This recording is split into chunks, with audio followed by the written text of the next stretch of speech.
banyaknya informasi negatif tentang PTBes. Ya. Terutama di sosial media, dan dengan adanya harga yang juga relatif murah di offline. Itu di online ya? Iya, di online, dari pihak perusahaan seperti apa Pak tanggapannya Pak? Iya. Ya sebenarnya begini. Ya memang kita lihat nih sekarang nih apa namanya, kalau di dunia politik kan kita biasa dengar atau biasa tahu yang namanya buzzer apa buzzer tuh? Yeah. Ya, buzzer itu. Jadi buzzernya Pak Jokowi misalnya gitu ya. Apapun yang dilakukan ya, yang negatif nih, apapun yang dilakukan Pak Jokowi ini mau baik mau buruk, pokoknya dicari jeleknya terus, kayaknya nggak pernah ada baiknya. Okay. Ya, jadi dia itu tujuannya apa? Tujuannya bukan untuk mengkritik, untuk supaya lebih baik, enggak, sama sekali enggak. Tapi tujuannya untuk menjatuhkan, ya. Tapi yang pendukungnya, apapun yang dilakukan Pak Jokowi mau baik mau buruk, pokoknya baik semua. Ya. Termasuk mungkin yang di Jakarta juga, yang misalnya Gubernur Jakarta Pak Anies, apapun yang dilakukan Pak Anies, kalau bagi yang tidak suka, ya salah terus, nggak pernah ada benernya. Sementara kalau yang pendukungnya, wah baik terus, nggak ada salahnya. Nah artinya apa? Itu mereka sudah berbicara bukan untuk kebaikan, tapi mereka sudah berbicara untuk kepentingan.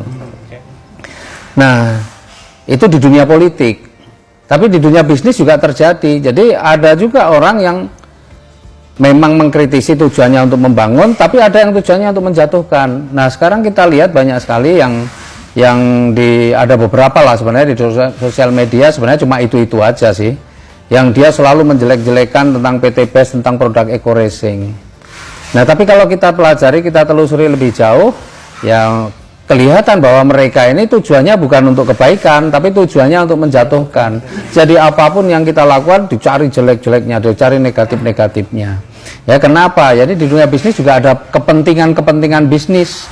Ya kita tahu bahwa PTBes ini saat ini viral dengan produk Eco Racing, ya sehingga ya mungkin menimbulkan dalam tanda petik kecemburuan bagi perusahaan yang lain, sehingga ada usaha untuk mungkin menjatuhkan PTBes dengan berbagai cara. Salah satunya ya ada buzzer tadi, orang-orang bayaran yang tujuannya apa, selalu hanya mencela PTBes, ya melihat negatifnya, dan tujuannya bukan membangun tapi tujuannya untuk menjatuhkan PTBes. Nah, tapi sebenarnya sih kalau saya secara pribadi nggak pernah lihat itu di sosial media, karena saya memang nggak begitu care, nggak begitu peduli dengan mereka-mereka yang negatif-negatif. Karena saya teringat dengan siapa ya, Haji Agus Salim atau Hamka ya, yang waktu itu ada yang bicara dengan beliau, ya sehingga terlihat Pak di Kiai di Arab, Hamka. Ya Hamka ya. Di Arab ini ternyata ada juga pelacuran gitu ya. Kemudian Hamka kan menjawab, saya ke Amerika kemana-mana nggak pernah di sana nggak ada pelacuran gitu. Lah masa? Iya, karena orang itu hanya akan menemukan apa yang dia cari. Jadi kalau orang pikirannya negatif, yang dicari berita-berita negatif, apa-apa negatif gitu kan. Nah kalau orang yang berpositif, yang dicari apa-apa yang positif. Maka alhamdulillah saya ini nggak pernah menemukan yang negatif-negatif. Saya tahu negatif-negatif berita-berita sosial media dari mana? Justru daripada mitra-mitra yang ngirim-ngirim saya, Pak kok ada berita begini, bagaimana mengatasinya? Bagaimana? Saya sendiri nggak pernah baca, karena bagi saya itu nggak penting gitu. Karena apa? Fakta itu lebih berbicara. Banyak sekali orang sudah menggunakan produk. Secara pribadi saya pakai produk, saya merasakan manfaatnya. Kenapa saya harus percaya pada orang lain yang ngomong, yang dia mengatakan nggak manfaat? Padahal yang ngomong begitu hanya itu saja. Bukti yang dipakai juga cuma itu saja. Jadi kita ini menjalankan bisnis ini jangan ya juga selain dengan rasa, tapi juga harus dengan akal, dengan logika kita juga bermain. Bukan hanya sekedar kemudian setiap ada masalah terus bingung, ada masalah bingung, sebenarnya bukan begitu. Karena logika kita juga harus kita pakai. Nah saya secara pribadi nggak pernah yang namanya terpengaruh dengan berita-berita negatif, karena saya tahu persis bahwa dan saya menggunakan produknya, saya merasakan manfaatnya. Jadi kalau ada orang ngomong negatif, saya yakin motivasinya juga tentu bukan motivasi positif. Terus kemudian terkait dengan harga-harga yang murah di online, ini juga perlu diwaspadai. Produk-produk kita ini produk-produk yang viral, produk-produk yang luar biasa, booming, betul-betul booming. Ya, sehingga produk yang booming itu dimanfaatkan tentunya oleh orang-orang yang mau mengambil keuntungan, satu. Atau juga kadang-kadang bisa jadi dimanfaatkan oleh tadi orang yang memang tujuannya mau menjatuhkan. Nah, harga-harga murah yang di online tentunya itu bukan harga resmi dari perusahaan. Saya sendiri belum pernah beli di online. Kenapa? Saya juga nggak yakin dengan kualitasnya. Bisa jadi mereka yang memang tujuannya untuk menjatuhkan, dia mencampur antaranya, ada yang asli, ada yang palsu. Sehingga ada sebagian orang yang merasakan manfaatnya, awalnya mungkin dijualnya yang asli, tapi kemudian ketika dia menjadi pelanggan kasih yang tidak bagus, akhirnya kemudian rusak, nah jadi klaim, ya kan. Nah itu bisa terjadi. Jadi kalau saya selalu sarankan kepada mitra-mitra nggak usah terpengaruh dengan harga-harga yang di online itu. Kenapa? Mau merek apa saja sebenarnya tidak hanya produk kita, produk apapun lah, kita mau sepatu, kita mau jam, kita mau apapun yang mereknya sama dengan harga yang sangat murah di online banyak nggak? Banyak sekali. Tapi kualitasnya apa terjamin nggak di online? Nggak terjamin, ya makanya nggak usah terpengaruh. Saya selalu sarankan, ya udah kalau Anda cuma sekedar mau pakai, silahkan saja dengan resiko yang ditanggung sendiri, silahkan beli yang di online.